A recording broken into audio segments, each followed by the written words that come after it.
Hello guys, Mahadev હર. સ્વાગત છે આપણા 8મા બ્લોગમાં. આજે આપણે જઈ રહ્યા છીએ દુકાન તરફ. અત્યારે 2 દિવસથી વરસાદ નથી એટલે કામ બધા ચાલુ થઈ ગયા છે. અહીંયા આપણે જેસર રોડે જે કામ ચાલુ હતું એ ચાલુ થઈ ગયું છે ને આપણે જઈ રહ્યા છીએ આપણી દુકાન તરફ. અત્યારનું વાતાવરણ બહુ સારું છે. કાલે આખો દિવસ વરસાદ નહોતો આવ્યો, ભમદી પણ નહોતો આવ્યો, એટલે આજનું વાતાવરણ સારું છે. આપણે સવારના પોરમાં જ બ્લોગ ચાલુ કરી દીધો છે. હા, આપણા જેસર રોડનો નજારો જો. 2 દિવસ વરસાદ ન હોય તો કેવું જોરદાર લાગે. વરસાદમાં તો ઠેઠ સુધી પાણી થઈ જાય. બાપા સીતારામના દર્શન કરી લ્યો. ચાલો હવે નીકળીએ દુકાન તરફ. હા, ફાટક આપણે નીકળી ગયા છીએ, ફાટક વટી ગયા છીએ. ઉગોળાએ પહોંચી ગયા છીએ. મડુલી પાન સેન્ટર વટી ગયા.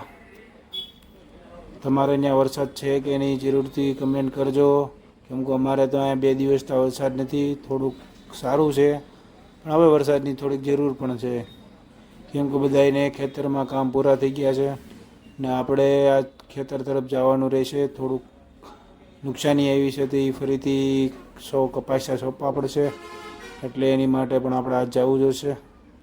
એટલે પહેલાં દુકાને જઈ આવી, બપોર પછી ત્યાં જવાનું છે. આ આપણે જૂના બસ સ્ટેન્ડે પહોંચી ગયા. હવે જઈ રહ્યા છીએ નાવલી તરફ. નાવલીમાં પણ પાણી હવે ધીમું ધીમું આવવા મળ્યું છે. નાવલીનો નજારો તમને બતાવું ને આપણે આ નાવલી 2 બાજુ જોઈ લીધી. હવે રિદ્ધિ સિદ્ધિ ભગવાનના દર્શન કરી લઈએ, રિદ્ધિ સિદ્ધિનાથના. હાલો દર્શન કરીને હવે નીકળીએ આપણી દુકાન તરફ. આપણે રાઉન્ડે પહોંચવા આવ્યા છીએ. જો આપણી દુકાન તરફ પહોંચી ગયા. હાલો આપણે દુકાનનું શટર ખોલી નાખીએ. હવે દુકાને હું તો પહોંચી ગયો છું. રોહિતભાઈ અને અજયભાઈ હજી આવ્યા નથી. બેને કોલ કરી દીધા છે. હવે થોડીક વારમાં 2 આવતા હશે તો આપણે લાઇટને એવું ચાલુ કરી નાખીએ. થોડીક સાફ સફાઈ પણ કરી નાખીએ. તો ચાલો હું સાફ સફાઈ કરીને શટરને એવું ખોલી નાખું તો એ 2 ભાઈ આવી જાય પછી હું તમને વ્લોગ સ્ટાર્ટ કરું. જો 2 શટર ખોલવાના બાકી છે. ચાલો દુકાનનું કામ પૂરું કરીને હવે આપણે ઘર તરફ જઈને ઘરેથી જમીન પાછું આપણે વાડીએ જવાનું છે. તો આજે તમને વાડીનો નજારો બતાવું, કેવી નુકસાની આવી હોતે તમને બતાવું. આપણે એક્ટિવા લઈને બ્રેડમેન લઈને નીકળી ગયા છીએ. ચાલો જો વાડીનો નજારો તમને બતાવું. વાડીમાં જો જે સાહ પાડેલા હતા કપાસિયા સોંપવાના એ પણ એકદમ ધોવાઈ ગયા છે. એમાં કોઈ પણ સાહ દેખાતો નથી. 2 ખેતરમાં એમ થઈ ગયું.